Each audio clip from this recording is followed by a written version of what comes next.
Pessoal, eu sou o Fernando Manfio e eu vou falar com vocês hoje sobre a lógica do acreditar. Principalmente na lógica do acreditar em decisões.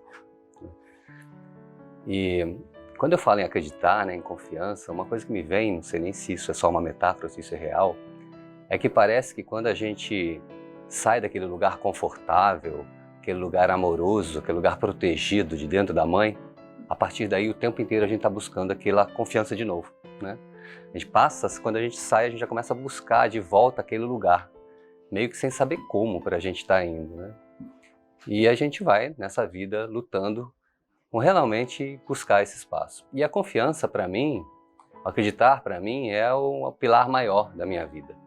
É quando eu escolhi esse tema intuitivamente, ou talvez por uma sincronicidade da vida, ou por algo maior, mas esse é meu tema, né?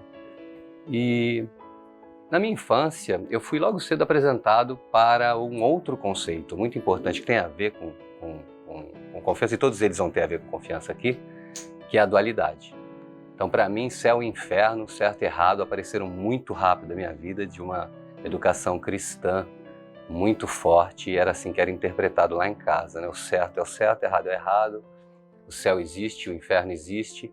E a outra questão muito interessante é que quando o errado é feito sem a consciência do erro, ele então não é pecado.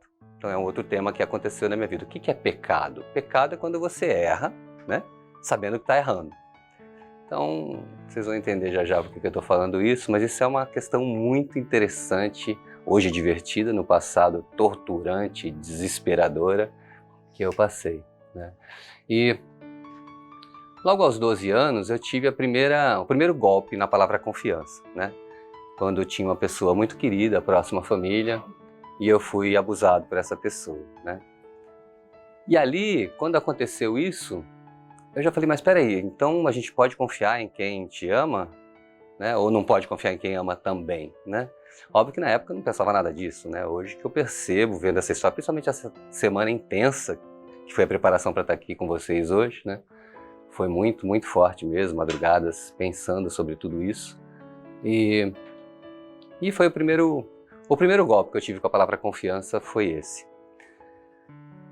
Na sequência, né, tive uma adolescência bem conturbada emocionalmente, não materialmente, nem amorosamente, eu tive amor, tive as coisas materiais, mas de verdade foi muito conturbada. E aos 16 anos, 17 anos, eu comecei a perceber que eu tinha atração pelo meu amigo, por um dos meus amigos.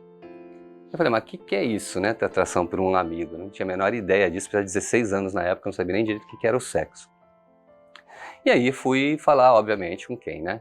Com meu pai, né? E aí falei, pai, olha só, tô sentindo atração pelo meu amigo, o que eu faço, né? E já sabendo que provavelmente não era uma das melhores coisas do mundo que ele ia me falar. E ele me apresentou então o conceito do inferno, né? Ele falou assim, não, você vai pro inferno, se fizer isso, você vai pro inferno.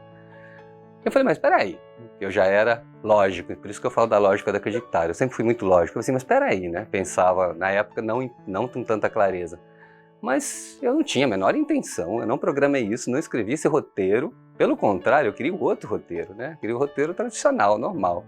Então por que isso é pecado, eu vou pro inferno se eu não tinha consciência disso, né? Enfim, e aí foi uma avalanche. Na sequência, eu fiquei pensando também, poxa vida, né? Esse lance de amor com meu pai sempre foi muito eu te amo, eu te amo, eu te amo, né? O tempo inteiro para mim, eu amo, mas não me aceita, ama, mas não me aceita. Isso é muito complexo, né? Eu falei assim, será que o amor não é maior que os dogmas? Será que os dogmas superam o amor?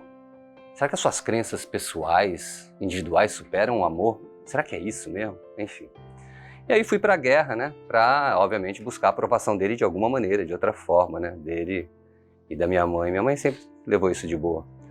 E fui para a guerra e comecei a trabalhar. Fui fazer engenharia e tal, fiz melhor escola, essas coisas todas para ficar, né, tentar ser aprovado. Era o melhor jogador de futebol ali do time, eu queria jogar profissionalmente, minha mãe não deixou, porque ela falou que eu tinha que estudar. Enfim, eu fui fazer tudo para agradar ele, porque ele também gostava, ele é corintiano e gostava muito de futebol, então fui tentar agradá-lo. E aí me formei e tal, e fiz uma entrevista para ser trainee, uma entrevista, e fui aprovado naquela entrevista. E aquela entrevista era para uma empresa de crédito, né? Trabalhar com cartão de crédito. Na época eu também não fazia ideia de quanto isso seria para mim. A minha profissão toda foi isso, né? É isso até hoje. E fui para lá e comecei a fazer crédito. E meu primeiro trabalho, entender a lógica de como a gente poderia acreditar nos clientes. Meu primeiro trabalho, como é que eu modelo, né? Fórmulas para entender como confiar nas pessoas. E, nossa senhora, é o que eu faço, né? Hoje. Enfim, e a partir daí trabalhei lá 3 anos, 4 anos e resolvi ir embora do Brasil, segundo a minha terapeuta, para fugir do meu pai, né? E eu falei assim, ela falou assim, você não vai fugir, ele vai com você, então você vai ter que resolver essas situações lá. E fui resolver as situações lá. Cabe aqui falar que, antes disso, que no final da vida do meu pai eu consegui, né, perceber que ele podia não me aceitar e me amar. E eu queria inverter isso, eu queria aceitar ele não me aceitar. Então só assim eu pude amar. Né? Acho que ele percebeu isso no último ano, ele estava já bem fraquinho e no olhar dele, pouco antes de ele morrer, estava claro que a gente tinha feito as pazes naquele momento. Então, só estou falando isso porque depois a história vai para outro lugar, né? Mas enfim, daí fui viajar, fui trabalhar pelo Citibank na época, fui para Londres e depois fui para a Itália. E lá na Itália me veio o terceiro, que agora eu não vou chamar mais de golpe, porque eu acho que cada um dá o nome que quer às coisas que acontecem, né? Assim, no Awaken Talk você pode ver isso, né? São pessoas que talvez escolheram dar um nome diferente para aquilo que aconteceu, né? Eu vou dar o nome então de lembrete da vida. Eu tive mais um terceiro lembrete da minha vida, né? E esses lembretes acontecem o tempo todo em menor escala. Estou falando aqui dos 3 maiores da minha vida, né? E foi muito forte, porque eu fiquei muito doente na Itália. Desde a primeira situação do abuso, eu nunca contei para ninguém, né? Nem para meus pais, nunca contei. E depois que eu caí na cilada de contar a minha atração pelo meu melhor amigo, eu resolvi não contar mais nada também. E tive uma questão de doença, né? Na Itália. E lá eu fiquei sozinho, trabalhando isso, quase morri. Fiquei indo para o hospital praticamente todos os dias. E essa questão foi muito forte, porque ali eu tinha que tomar uma decisão, né?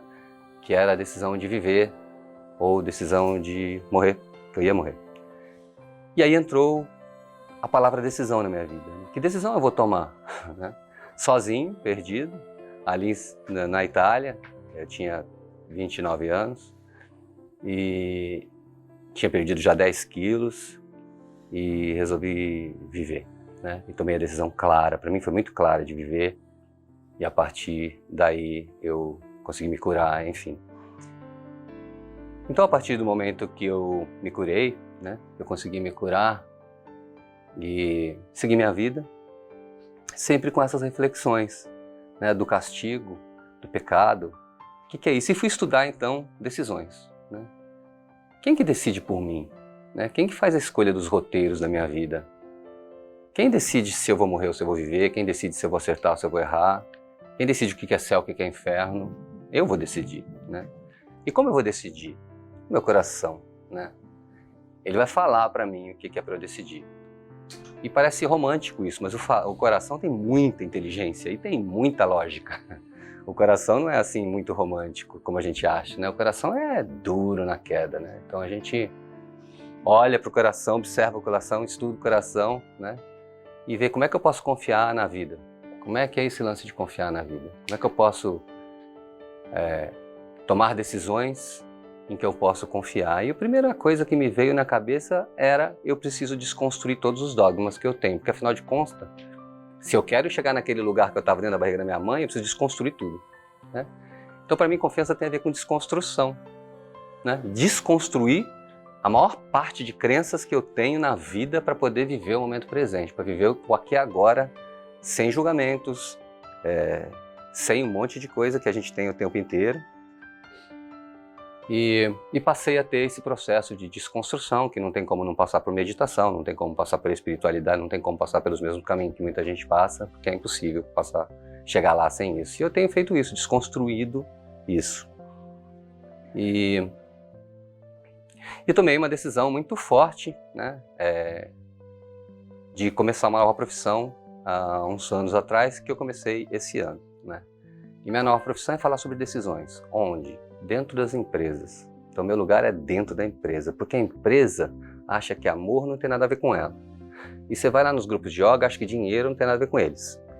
Eu falo assim, mas poxa vida, né? Primeiro que os grupos de yoga geralmente são mega chiques, né? Mas assim, dinheiro tem a ver com yoga, né? Obviamente, muita gente que faz yoga está fazendo yoga para ter uma profissão, para estar lá no Instagram e para fazer dinheiro, mas não se pode falar.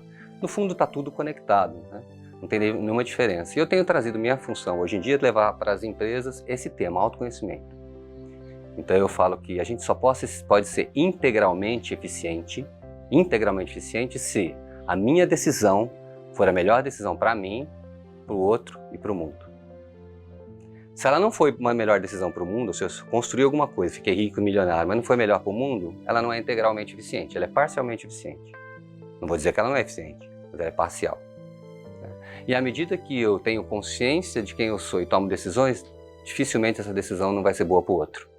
Automaticamente ela vai ser boa para o outro, porque eu estou tomando de um lugar de autoconhecimento, não um lugar dos dogmas, né, das construções mentais que a gente toma.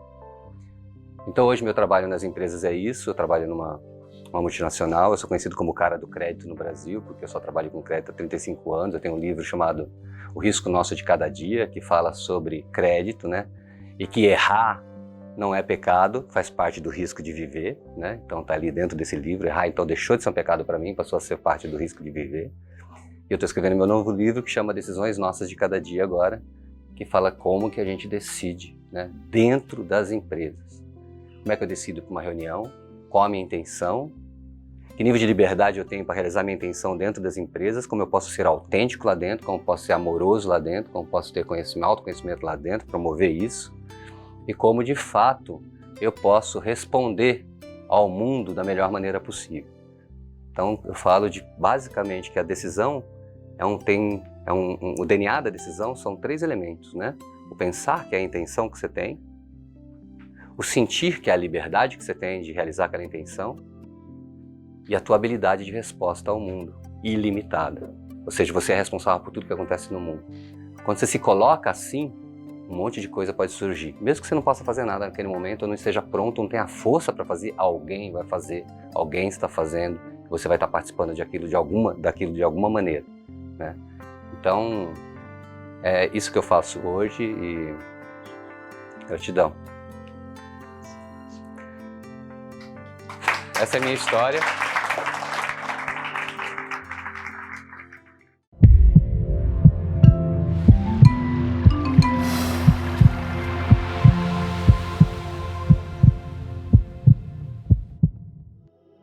Conheça outras histórias de superação e despertar. Acesse awakentalks.com e nossas redes sociais: Instagram, Facebook, YouTube, LinkedIn, nosso podcast no SoundCloud e ainda trilha sonora no Spotify.